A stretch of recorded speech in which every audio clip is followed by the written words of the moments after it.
hadis yang berbicara tentang solat tarawih yang berjumlah 8 rakaat. Bapak Ibu tahu solat tarawih 8 rakaat? Hadisnya dhaif tadi itu. Solat tarawih 8 rakaat. Siapa yang melaksanakan solat tarawih 8 rakaat? Bapak Ibu, solatnya 23 apa 8? Ternyata hadisnya dhaif. Hadis dhaif. Muhammadiyah 8. Apa lagi? NU campur-campur. Ada yang 8, ada yang...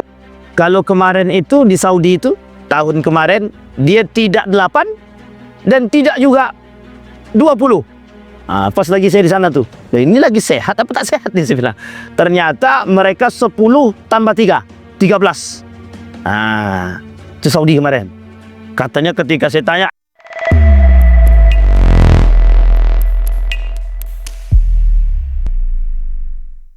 baik Bapak Ibu sekalian yang berbahagia, di subuh hari ini, karena tak lama lagi kita mau masuk bulan suci Ramadan, saya mengangkat satu buku karangan Profesor Dr. Kiai Haji Ali Mustafa Ya'qub. Dulu pernah menjadi imam Masjid Istiqlal, tapi orangnya agak keras-keras gimana gitu. Nama beliau adalah Profesor Dr. Kiai Haji Ali Mustafa Ya'qub MA, mantan atau almarhum, pernah menjadi imam Masjid Istiqlal, menuliskan satu buku. Sebenarnya banyak buku beliau yang beliau tulis. Salah satu di antara buku beliau yang sangat terkenal itu tentang hadis-hadis palsu seputar bulan suci Ramadan. Kemudian ada Setan Berkalung Surban, judul buku yang beliau tulis banyak. Ada salah satu di antaranya lagi, hadis-hadis yang bermasalah di kalangan, di tengah umat gitu. Nah, Bapak Ibu sekalian yang berbahagia, di subuh hari ini kita akan coba mengkaji hadis-hadis palsu seputar Ramadan. Apakah hadis tersebut betul-betul mutlak palsu, atau seperti apa derajat hadisnya, atau bagaimana sikap seorang muslim terhadap hadis-hadis palsu dan hadis dhaif tersebut, dan bagaimana perbedaan hadis dhaif dan hadis palsu. Ini penting untuk dipahami Bapak Ibu, karena kaitannya nanti bagaimana hukum mengamalkannya. Bolehkah kita mengamalkan hadis dhaif? Bolehkah kita mengamalkan hadis palsu? Dan itu ternyata hadis-hadis itu banyak sekali tersebar di kalangan kita. Kita ambil contoh. Kata Nabi dalam hadisnya, man fariha bidukhuli Ramadan haramallahu jasadahu 'alan nar. Pernah dengar hadis ini Bapak Ibu? Orang yang bergembira dengan datangnya bulan suci Ramadan, Allah haramkan jasadnya masuk neraka. Pernah dengar kata kalimat itu? Nanti kita lihat satu-satu, kita mulai. Sampai kemudian ada yang mengatakan, lau ya'lamu ummati ma fi Ramadan la takuna sanatu kulluha Ramadan. Kalaulah tahu umatku itu apa yang ada di dalam bulan suci Ramadan, mereka akan berharap, berdoa selama 1 tahun itu Ramadan aja gitu. Baik. Tapi sebelum ke sana kita lihat dulu definisi hadis dhaif secara sederhana saja. Dia permasalahan hadis itu dalam pembagian hadis tersebut dia terbagi 3 secara hukum. 1 sahih, yang kedua hasan, yang ketiga dhaif. Dah gitu aja, tidak ada yang lain. Cuman pembagiannya yang banyak. Pembagian hadis sahih, pembagian hadis hasan, pembagian hadis dhaif. Yang paling banyak itu pada hadis dhaif. Nah, di dalam hadis yang dhaif itu banyak sekali hadis-hadis yang memang dhaifnya itu ada dhaif saja, ada dhaif jiddan, lemah saja, ada lemah banget, sampai ada yang bilang hadis itu palsu.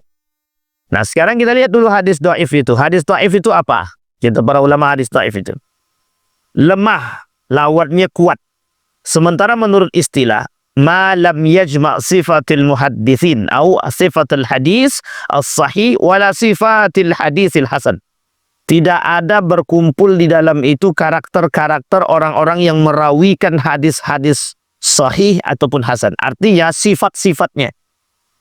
Sifat-sifatnya itu satu, orangnya adil. Nah, sekarang Bapak Ibu saya tanya, banyak anda di antara kita, bisa anda kita cari di antara kita ini orang yang betul-betul adil, nggak pernah nggak adil gitu? Kan sulit tuh kalau sekarang. Yang kedua, tidak pendusta. Yang tidak pendusta. Siapa di antara kita hari ini yang hadir dalam masjid yang tak pernah bohong sama sekali? Angkat tangan yang tak pernah bohong sama sekali. Ada? Kalau ada yang tak pernah bohong, berarti masuk tuh dalam kategori itu dia. Nggak pernah dusta sama sekali, atau artinya tidak pendusta. Yang ketiga, hafalannya kuat. Jadi salah satu permasalahan hadis ini, salah satu hadis itu bisa dikatakan, salah satu penyebab hadis ini bisa dikatakan sahih, kalau yang meriwayatkan hadis itu punya hafalan yang sangat kuat. Dulu kalau dalam bahasa kaum orientalis itu atau bahasa kaum liberal itu yang kemarin pernah kita bahas itu, kata mereka tingkat menghafal dalam kaitan keilmuan itu adalah tingkat yang paling rendah. Sekarang kita tanya, kalaulah hadis ini penyebab salah satu hadis itu dikatakan sahih derajatnya adalah kuat ingatan. Artinya kan hafalan. Sekarang kalau dia tak hafal, kira-kira kuat tak hadis tersebut? Tidak akan kuat. Makanya salah satu syaratnya itu, oleh para ulama itu, Abu Hurairah itu hafalannya kuat sekali. Abu Hurairah itu kuat sekali hafalan. Itu terkenal sahabat Nabi yang paling kuat hafalannya. Dan itu tidak sembarangan itu. Nah, salah satu di antara sifat tadi adalah dia kuat hafalan dia adil orangnya, tidak pernah dusta dia. Ini penting untuk dipahami. Dan tingkatan-tingkatan ini nanti yang menjadi persoalan. Yang kedua, ma faqida syartan au akthar min syurutis sahih awil hasan. Arti hadis dhaif tersebut, hadis yang kehilangan satu syarat atau lebih dari syarat-syarat hadis sahih dan hadis hasan yang tadi saya sebutkan. Yang tadi saya sampaikan. Jadi kalau ada di antara kita nih yang hafalan dia kuat, adil orangnya, tidak pendusta, baik orangnya, akhlaknya baik maksudnya, maka dia layak ketika dia meriwayatkan hadis, maka bisa dikatakan hadisnya itu sahih. Kata Bang Didi, di ujung sana itu banjir loh. Karena kita tahu beliau ini tidak pernah bohong misalkan, itu mesti kita semua sepakat bahwa itu mesti banjir. Sekalipun kita nggak tahu tuh di sana banjir apa tidak. Karena apa? Satu, orangnya memang tidak pernah berbohong. Tidak tahu kita nggak pernah lihat dia berbohong. Gitu. Akhlaknya memang baik orangnya misalkan. Hafalannya memang kuat misalkan. Maka kita bisa katakan apa yang beliau katakan itu benar. Artinya kita percaya. Disinilah para ulama menjadikan standar sahih atau tidak sahih tadi. Baik. Dan ini salah satu hadis dhaif dari segi rawinya di situ bisa dilihat Bapak Ibu. Ini kita lihatin agak besar sedikit. Nah, jadi banyak nama-nama hadis itu kita tak jelaskan. Ada maudhu, ada matruk, ada mungkar, ada mu'allal, ada mudraj. Dan ini banyak sekali nama hadis-hadis sahih, hadis-hadis dhaif ini dari segi rawinya. Kita tak bahas itu. Tapi kita cuma sekedar tahu saja. Ada mastur, ada mardud, ada syas, ada mukhtalid, mu'allak, kemudian mursal, mu'dal, munqati, mauquf.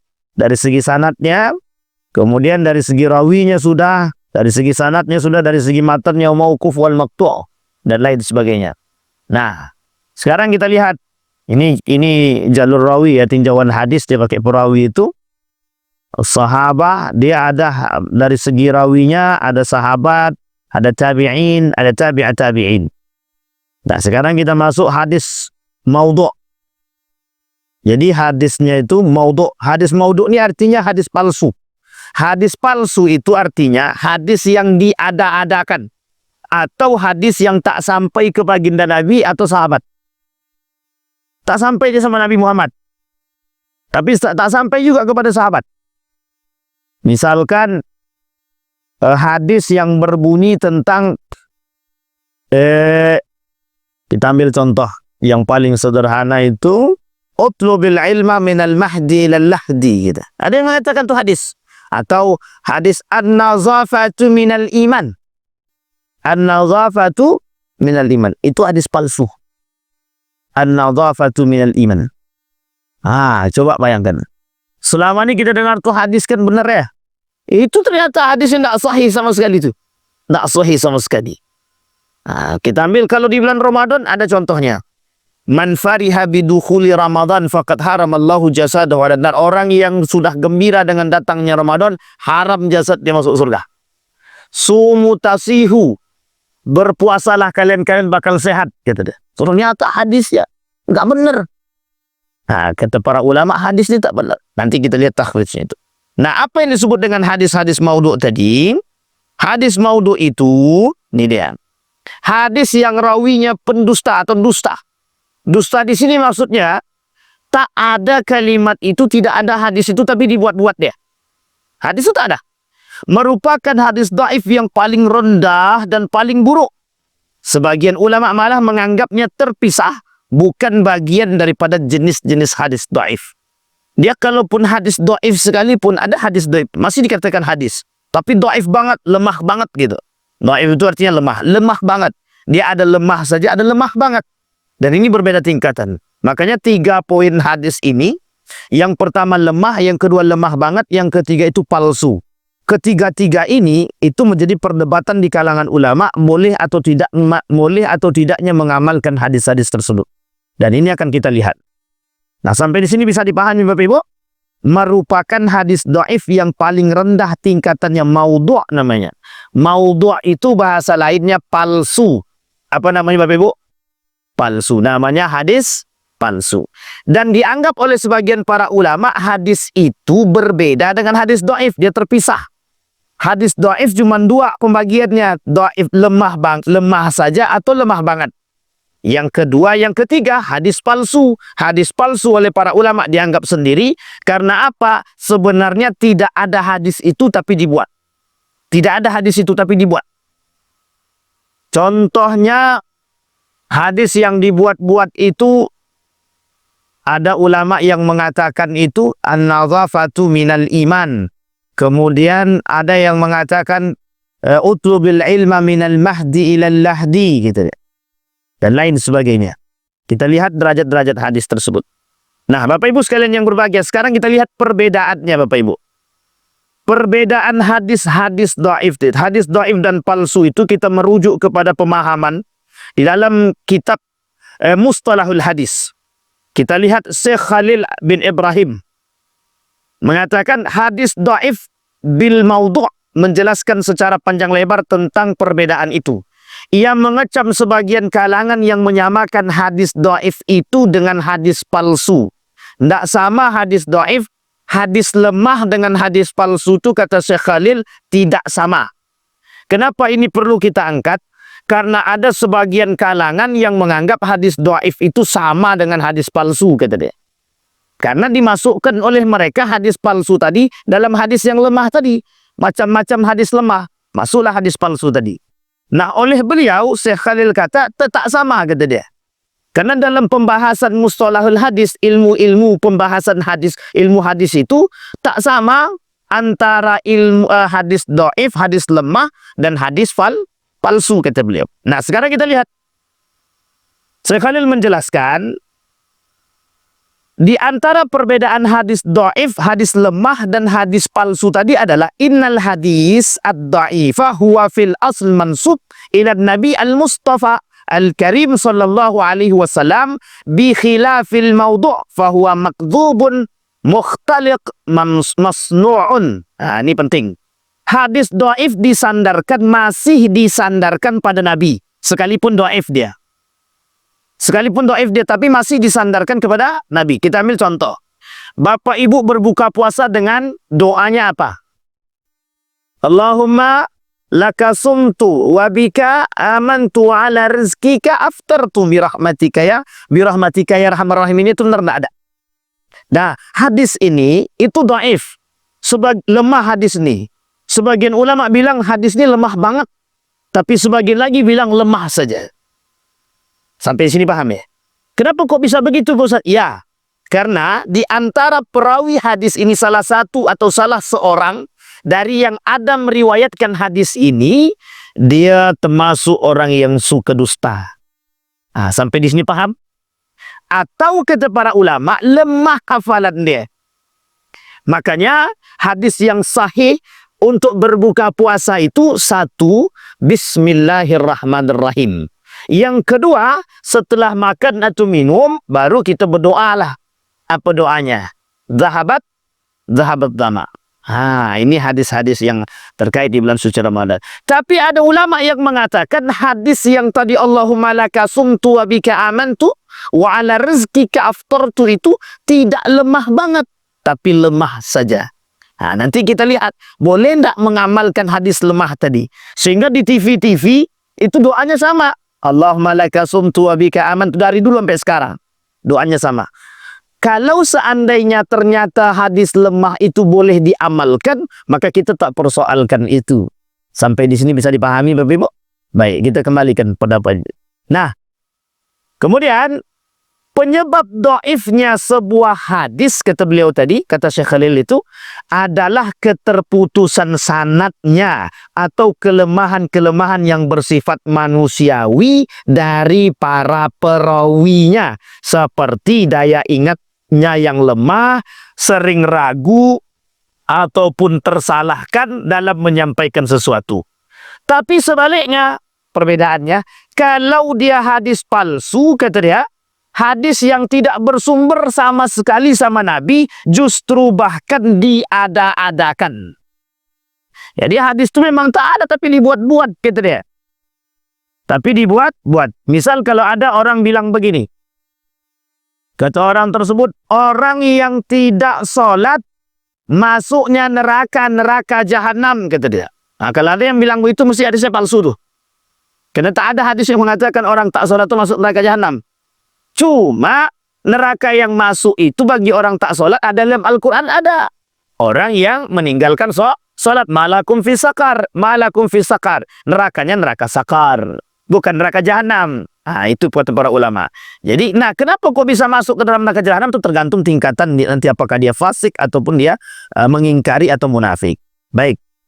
Sampai di sini bisa dipahami Bapak Ibu? Kita akan cepat saja biar bisa masuk ke hadisnya. Selanjutnya hadis dhaif tetap diamalkan berdasarkan ijma ulama. Hadis dhaif. Ini kalau kita masuk dalam pembahasan teman-teman Syekh bin Bas, ya, kita masuk dalam kajian Syekh bin Bas atau Syekh Saleh Al-Utsaimin, mereka katakan namanya hadis dhaif tak perlu diamalkan. Sekarang kita lihat boleh atau tidaknya hadis dhaif itu diamalkan. Itu kata beliau dalam kitabnya, dalam penjelasan beliau Syekh Khalil ini, dasarnya ijma ulama. Hadis dhaif boleh diamalkan, tapi tak boleh dijadikan sandaran atau rujukan argumentasi. Kalau berdebat saya dengan beliau, maka hadis dhaif tak boleh dijadikan sandaran. Dalam halal dan haram, akidah, hadis dhaif tak boleh dipakai. Tapi dalam urusan amaliyah, fadailul a'mal, boleh dipakai. Boleh dipakai. Apa contohnya? Kita ambil contoh. Contohnya hadis itu yang disebut dengan dhaif tadi, seperti doa berbuka puasa tadi. Doa berbuka puasa. Atau kita ambil contoh dari hadisnya langsung. Dari hadis di bulan Ramadan yang tersebar, yang dianggap maudhu oleh sebagian para ulama. Kita ambil tentang awal rahmat. Jadi kata Nabi, 10 hari pertama rahmat, 10 hari kedua maghfirah, 10 hari ketiga idqun minan nar. Ternyata hadis ini tidak sahih Bapak Ibu. Tak sahih hadis ini. Sering dengar ya kalimat ini ya. Di dalam bulan Ramadan pasti kita dengar itu Pak, pasti.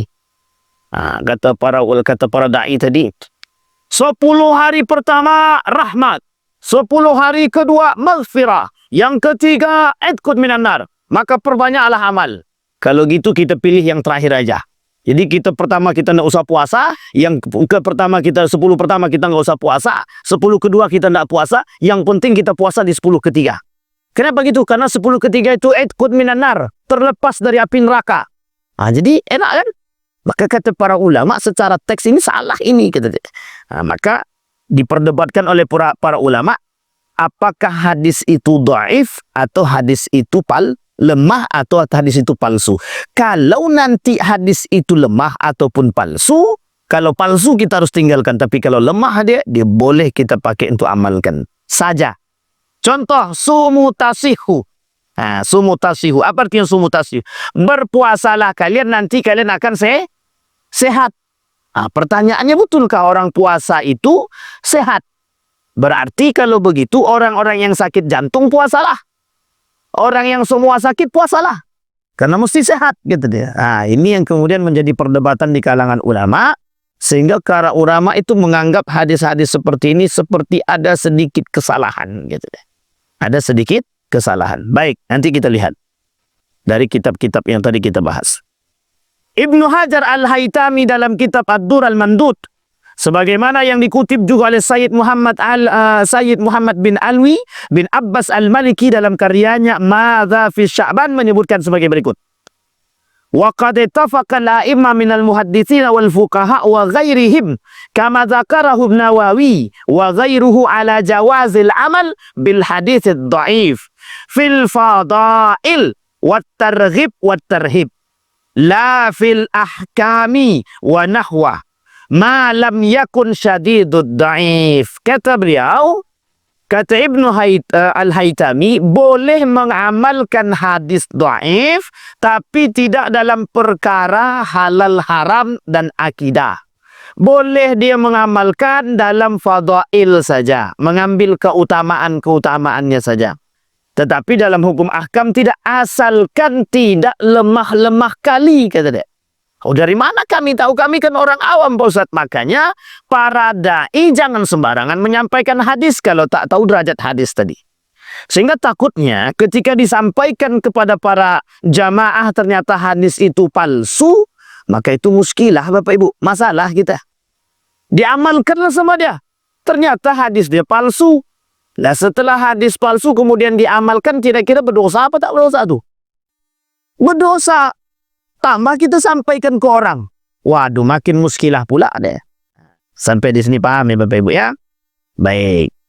Kata Imam Nawawi sama, merujuk kepada pandangan Imam Nawawi, sama kata Imam Nawawi tentang kebolehan beramal dengan hadis dhaif dalam hal fadail saja atau keutamaan-keutamaan, anjuran kebaikan dan ancaman keburukan. Kita ambil contoh. Ada hadis dhaif yang berbunyi dalam bentuk ancaman. Apa kata Allah? Kata Allah dalam Al-Quran itu, salasun la yukallimuhumullah, ya kata Nabi dalam hadis, salasun la yukallimuhumullah yaumal qiyamah. 3 perkara yang tidak diajak oleh Allah berbicara kelak di hari kiamat. Hadisnya dhaif ini. Contohnya apa? 1, kata Nabi, orang yang tidak diajak berbicara, la yuzakkihim walahum azabun alim. Allah tidak mensucikan mereka, Allah tak mau melihat mereka, kata dia. Ini kan bentuknya ancaman atau bukan? Allah tak melihat mereka, Allah tak mensucikan mereka, Allah tak mau berbicara dengan mereka, bagi mereka azab yang sangat pedih. Kira-kira ini ancaman atau bukan? Ancaman. Dalam perkara ini kita boleh mengamalkannya, karena sifatnya ancaman. Hadis ini sifatnya ancaman. Sama dalam hadis yang lain, kata Nabi, 3 perkara yang membuat orang yang tidak diajak berbicara oleh Allah. Dia ada 9 poin, 9 macam itu. Nah, ke 99 poin tersebut, hadisnya ada 3 itu semuanya bersifat ancaman. Hadisnya dhaif.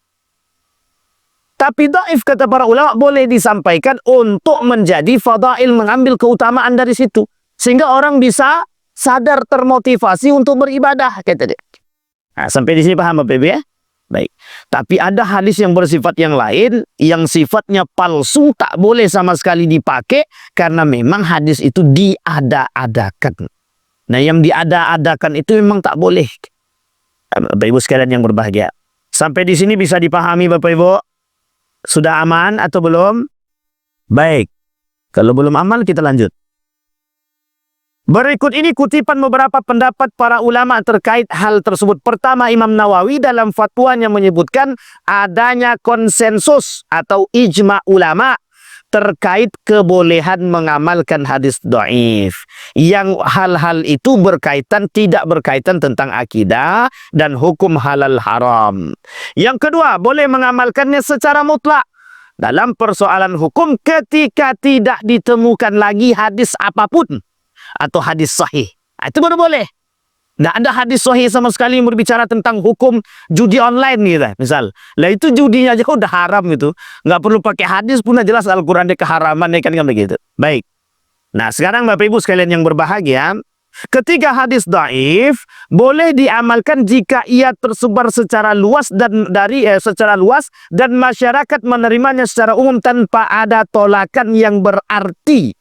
Kita ambil contoh yang tentang hadis yang berbicara tentang salat tarawih yang berjumlah 8 rakaat. Bapak Ibu tahu salat tarawih 8 rakaat? Hadisnya dhaif tadi itu. Salat tarawih 8 rakaat. Siapa yang melaksanakan salat tarawih 8 rakaat? Bapak Ibu salatnya 23 apa 8? Ternyata hadisnya dhaif. Hadis dhaif. Muhammadiyah 8. Apa lagi? NU campur-campur. Ada yang 8, ada yang 20? 23. 23 ya? 23 per 1. 21. Nah. Ada yang kalau kemarin itu di Saudi itu tahun kemarin dia tidak 8 dan tidak juga 20. Pas lagi saya di sana tuh. Nah, ini lagi sehat apa tak sehat nih saya bilang. Ternyata mereka 10 tambah 3, 13. Itu Saudi kemarin. Katanya ketika saya tanya, kenapa nih? Saya tanya sama salah satu ulama situ, kenapa tidak? Kenapa kok jadinya dari 23 kok berubah dari 20, kok berubah jadi 10? Apa kata dia? Takut macet kata dia.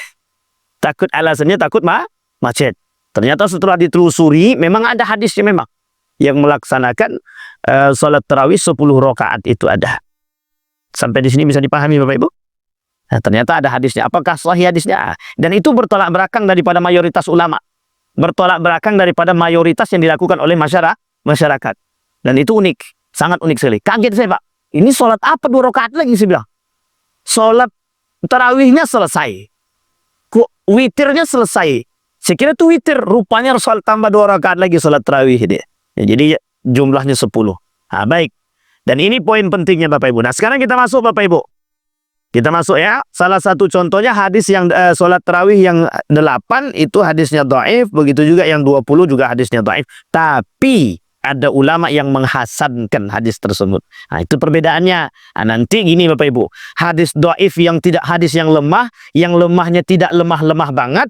Jika ada seorang ulama yang masyhur, ulama hadis yang terkenal, meriwayatkan hadis yang serupa secara matan atau secara makna, maka berubahlah hadis lemah tadi menjadi hadisnya hasan. Naik satu tingkatan. Sampai di sini bisa dipahami? Kalau hasan boleh dijadikan alasan, boleh, tak ada salah. Makanya Muhammadiyah menjadikan hadis itu sebagai alasan dalam tarjih dia. Kenapa dia 8? 4 lagi. 4 itu oleh para ulama, oleh beliau dalam kitab ini, apa kata beliau? Itu tak masuk dalam dasar, kata dia. Tapi Muhammadiyah dijadikan dasar. Kenapa? Karena yang dimaksud dengan 4 yang dilakukan oleh Siti Aisyah itu hanya untuk sholat witir. Coba bayangkan. Tapi Muhammadiyah dijadikannya rujukan sholat tarawih. Bahkan kalau pandangan para ulama yang lain mengatakan kenapa 8 itu dan dilakukan 22. Nah karena 22 tersebut dilakukan. Memang sholat sunnah itu pada hakikatnya 22. Tidak 4. Loh tiba-tiba Muhammadiyah buat yang 4. Apa kata beliau? Kata beliau itu salah tuh kata dia. Karena memang beliau ini orang keras. Kalau salah benar-benar kata beliau. Artinya kata beliau, itu tidak, kalau beliau ini berpatokan kepada hadis yang sahih saja. Syekh Ali Mustafa Yaakob itu, dia berpatokan pada hadis yang sahih saja. Tapi beliau jujur dalam penyampaiannya gitu. Sampai di sini paham Bapak Ibu? Nah, maka Muhammadiyah dia pakai 11, tapi poinnya 4. Sementara Nahdlatul Ulama sebagian mencampur, ada yang 23, 21, ada juga yang 23 ya, 23, ada juga yang melakukan 20, ada juga yang melakukan 8 atau 11. Ya, baik. Nah, sekarang kita lihat hadisnya Bapak Ibu. Hadis apa saja di dalam bulan suci Ramadan itu yang mohon maaf termasuk kategori hadis-hadis yang lemah atau palsu. Kita ambil yang dari yang paling sedikit dulu lah. Lau ya'lamul ibadu ma fi Ramadan latamannat ummati an takuna as-sanatu kulluha Ramadan. Kita ambil hadis yang pertama. Kalau seandainya umatku mengerti dan tahu isi daripada bulan Ramadan tersebut, maka semua umatku kata Nabi akan berharap 1 tahun itu Ramadan. Baik, kita lihat. Hadis ini, kata beliau, didustakan atas nama Nabi Muhammad sallallahu alaihi wasallam atau nama lainnya palsu. Kata para ulama ancamannya, man kazzaba alayya muta'ammidan falyatabawwa maq'adahu minan nar. Orang yang berdusta atas nama Nabi, maka bersiaplah tempatnya sudah kami sediakan di neraka, kata Nabi. Makanya ancaman bagi orang yang membuat-buat hadis. Ancamannya adalah neraka. Tidak main-main. Diancam langsung dengan neraka. Nah, dianggap hadis tersebut, hadis ini adalah hadis yang didustakan atas nama Nabi. Atau disebutlah hadis tersebut palsu. Kita lihat penjelasannya. Hadis ini diriwayatkan oleh Ibnu Khuzaimah di dalam sahihnya. Abu Ya'la Al-Mushili di dalam musnadnya. Dan selain keduanya, di dalam sanadnya terdapat rawi yang bernama Jarir bin Ayub. Tentang rawi yang satu ini, para ulama telah menjelaskan keadaannya. Kita lihat. Abu Nu'aim Al-Fadl bin Dukain mengatakan bahwa dia suka memalsukan hadis. Nah, jadi Bapak Ibu, kenapa Ustaz Abdul Somad itu ngerti hadis dia? Karena pelajaran beliau dari S1, S2, S3, itu aja isinya. S1, S2, itu aja isinya. Apa itu? Tentang hadis saja terus. Maka beliau tahu pelajaran seperti ini itu didapatkan dalam ilmu tersendiri. Namanya ilmu riwayah. Jadi mau tahu orang ini pendusta dalam ilmu hadis, harus telusurin satu-satu namanya. Berapa jumlah perawi hadis? Ribuan. Telusurin satu-satu. Baca tuh satu-satu. Ah, gitu Pak. Jangan bisa sembarangan. Makanya mohon maaf. Ustadz Dasman Yahya itu S1, S2, S3. S1, S2, S3. Doktornya itu dari S1 di Madinah itu, S2 di Madinah, S3 di Madinah. Itu ilmu hadis saja kerjaannya. Nggak ada yang lain Pak. Sehingga kalau ditanya tentang masalah hadis, ngotok tuh ilmunya sudah. Bahkan beliau menjadi juri internasional dalam ilmu hadis. Jadi dalam ujian hadis, tes hadis itu beliau jurinya. Lomba hadis sedunia ini, beliau pernah jadi jurinya. Dikenal. Nah, tapi dalam ilmu hadis, bukan dalam ilmu yang lain. Dia banyak ilmu masing-masing. Kalau Dr. Mawardi Muhammad Saleh S1, S2, S3 syariah aja. Jadi kalau Bapak Ibu tanya dia tentang fikih itu ngotok tuh, tapi kayak nggak perlu lihat laptop lagi. Nggak perlu lihat HP, mungkin begini saja dijawabnya tuh. Nah, itu saking banyaknya keilmuan beliau tentang fikih. Kenapa? Karena memang itu makanannya hari-hari. Bahkan beliau itu, Dr. Mawardi Muhammad Saleh itu, hanya mengkaji mazhab Syafi'i saja, itu habis waktunya bertahun-tahun cuma untuk itu aja. Makanya kalau dijilid itu buku beliau itu bisa berjilid-jilid hasil disertasinya itu. S3-nya dia itu, tulisan dia S3 itu kalau dijilid-jilid tuh ribuan lembar itu Pak. Itu bisa berjilid-jilid itu. Hanya madhab Syafi'i saja. Nah, coba bayangkan. Jadi ilmu itu luas, seluas-luasnya. Kalau kita pelajari Pak, itu luas sekali. Maka sama. Hanya saja perbedaannya ketika orang yang paham hadis tapi dia tak belajar syariat, itu agak muskilah sedikit, kata Dr. Mawardi Muhammad Saleh. Kenapa? Karena ketika mereka berpatokan pada ilmu hadis saja, tidak mempelajari ilmu fikih atau syariatnya, kata Dr. Mawardi Muhammad Saleh, agak ada kekeliruan sedikit. Tapi kalau orang belajar fikih atau usul fikih atau orang syariat itu, kalau dia mohon maaf tak jujur, banyak juga nyelenehnya itu Pak. Nah, kita ambil contoh begini. Dulu itu ada salah seorang DPS itu, Dewan Pengawas Syariah itu, dia bilang ke saya gini, ke dalam kelas itu. Ketika terkait tentang bank syariah.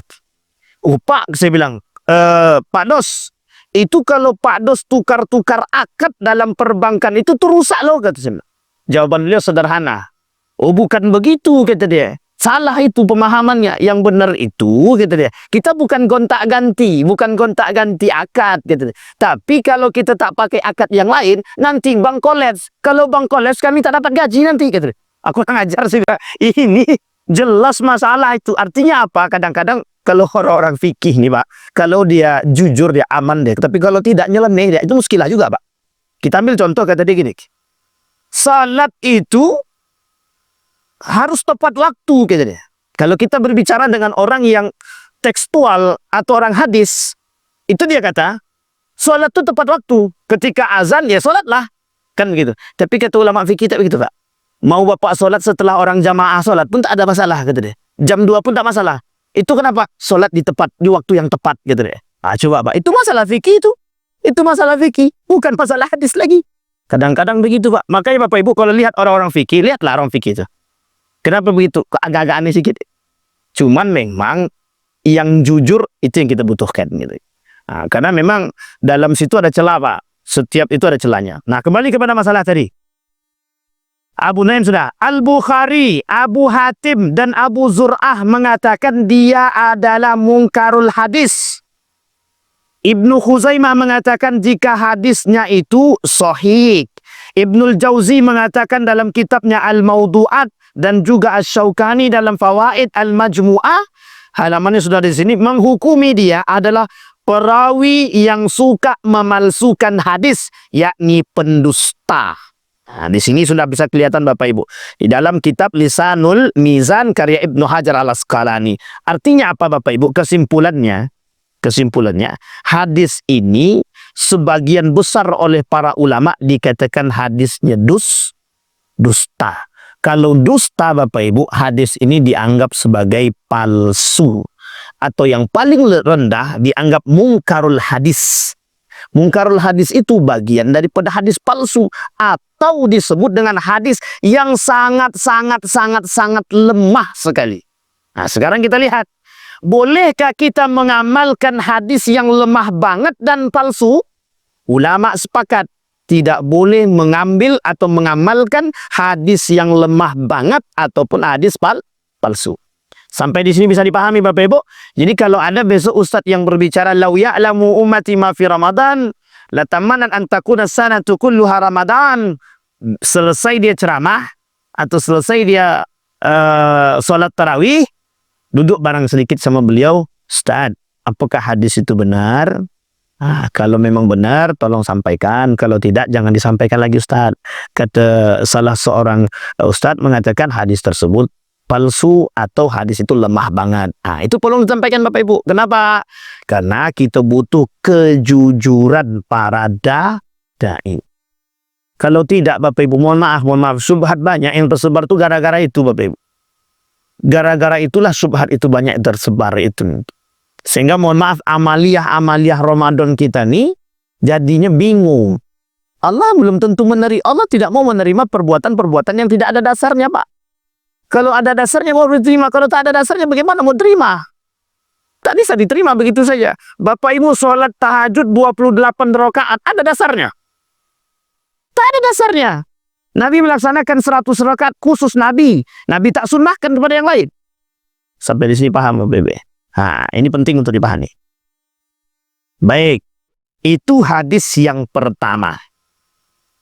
Sekarang hadis yang kedua. Ini yang paling masyhur banyak di tengah kita nih Bapak Ibu. Rajabun syahrullah wa sya'ban syahri wa Ramadan syahru ummati gitu deh. Bulan Rajab itu bulannya Allah. Bulan Sya'ban bulanku kata Nabi. Dan bulan Ramadan bulannya umatku kata deh. Kita lihat Pak. Hadis ini adalah hadis yang didustakan atas nama Nabi atau palsu. Di dalam sanadnya terdapat rawi yang bernama Abu Bakar An-Naqasi. Ini dia yang hitam nih Bapak Ibu. Yang di garis hitam nih. Kita buka, kita lebarkan sedikit bisa nggak ya? Bisa. Bisa betul. Oke, nah Abu Bakar An-Naqasi yang berbahasa hitam ini. Tentang rawi yang satu ini, para ulama telah menjelaskan keadaannya di antaranya. Talhah ibn Muhammad Asy-Syahid mengatakan bahwa Abu Bakar An-Naqasi suka memalsukan hadis dan kebanyakannya tentang kisah-kisah. Abdul Qasim Al-Laliqai mengatakan bahwa tafsir dari Abu Bakar An-Naqasi justru akan mencelakakan hati, tidak menjadikan obat bagi hati-hati ini. Dan di dalamnya juga terdapat rawi yang bernama Al-Kisai yang dikatakan oleh Ibnul Jauzi sebagai rawi yang majhul. Majhul itu tidak dikenal. Tidak dikenal. Hadis ini diriwayatkan oleh Abul Fatah Ibn Al-Fawaris di dalam Al-Amali dari Al-Hasan Al-Basri secara mursal. Mursal itu bagian salah satu contoh hadis dhaif juga. Baik. Kita lihat lagi Bapak Ibu penjelasannya. Al-Hafiz Al-Iraqi mengatakan di dalam Syarah At-Tirmidzi, ini adalah hadis dhaif jiddan, kata dia. Ini Pak, dhaif jiddan itu artinya itu lemah sangat atau sangat lemah, kata dia. Dan dia termasuk hadis-hadis mursal yang diriwayatkan dari Al-Hasan Al-Basri. Kami meriwayatkannya dari kitab At-Targhib wa Tarhib karya Al-Asfahani. Hadis-hadis mursal yang diriwayatkan oleh Al-Hasan Al-Basri tidak bernilai sahih menurut ahlul hadis. Ini kita mau kaji dalam kitab ni, dalam tingkatan sahih, hasan, dhaif. Dan tidak ada satu hadis pun yang menyebutkan tentang keutamaan bulan Rajab. Baik, sekarang kita kembalikan Bapak Ibu. Ini perbedaan. Yang tadi jelas palsunya. Sekarang ada kitab yang sering dikaji oleh para ulama. Namanya At-Targhib wa Tarhib. Artinya tentang ancaman, kalau bahasa lainnya reward dan punishment. Reward itu apa artinya reward itu? Apa? Penghargaan. Kemudian yang satu lagi punishment, hukuman, ancaman. Nah, jadi gitu. Jadi di dalam kitab itu dikarang oleh Al-Asfahani itu banyak riwayat-riwayat hadis yang disampaikan oleh Hasan Al-Basri itu hadisnya dhaif. Oleh para ulama tidak sampai pada derajat hadisnya dhaif jiddan, lemah banget. Sehingga para ulama berpatokan boleh mengamalkan hadis dhaif, hadis lemah saja. Sementara pada yang ini Bapak Ibu dianggap hadis itu dhaif jiddan, lemah sangat. Kalau lemah sangat tadi dah kita sampaikan, kira-kira boleh nak mengamalkan hadis yang lemah sangat? Tak boleh.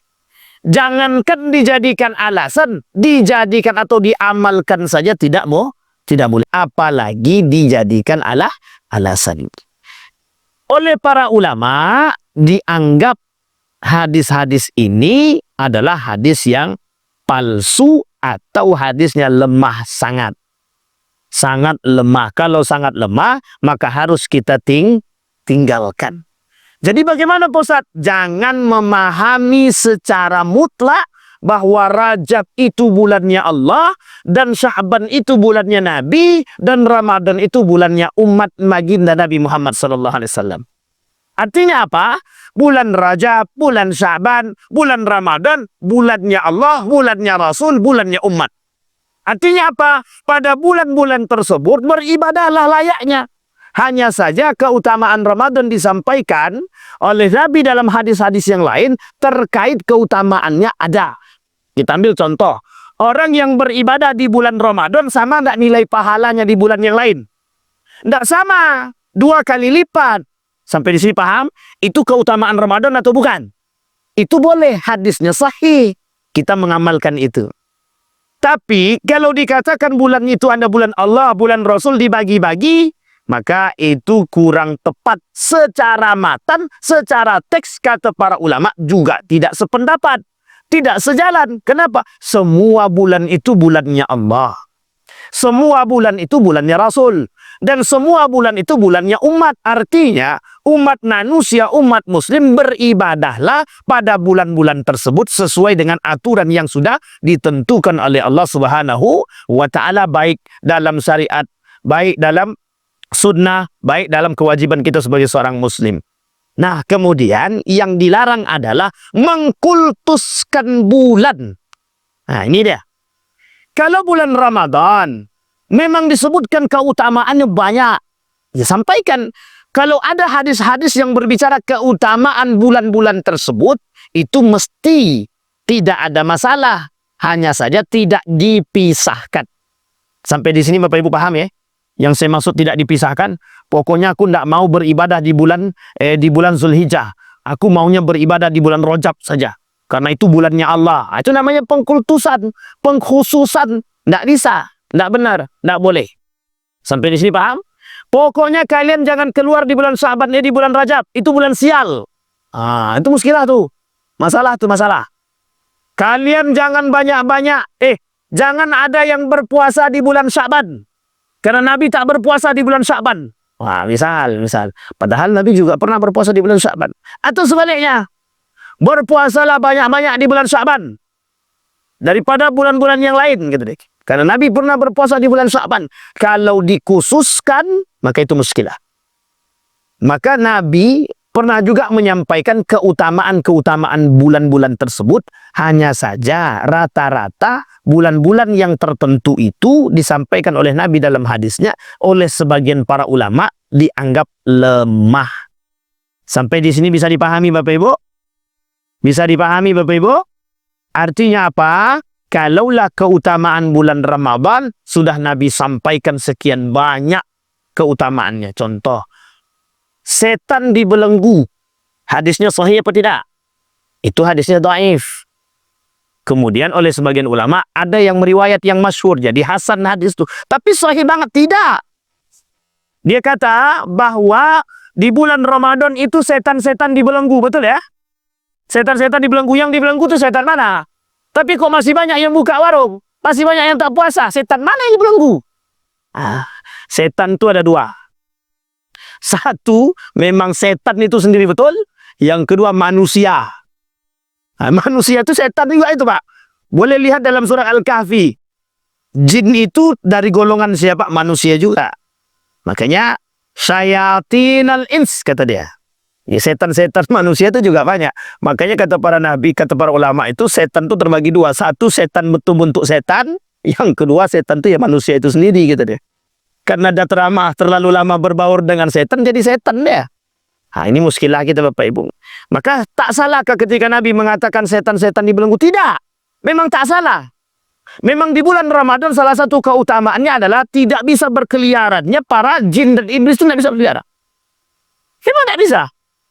Tapi kok masih banyak orang tak sholat puasa? Itu muskilah memang. Iya, itu tadi. Karena pada kalimat keduanya disampaikan oleh Nabi. Bahkan Allah katakan di dalam Al-Quran dalam surah Al-Kahfi, setan itu ada dari kalangan manusia itu sendiri. Artinya apa? Masih ada manusia-manusia yang mempertuhankan hawa nafsu dia. Maka dia jadi setan bagi diri dia.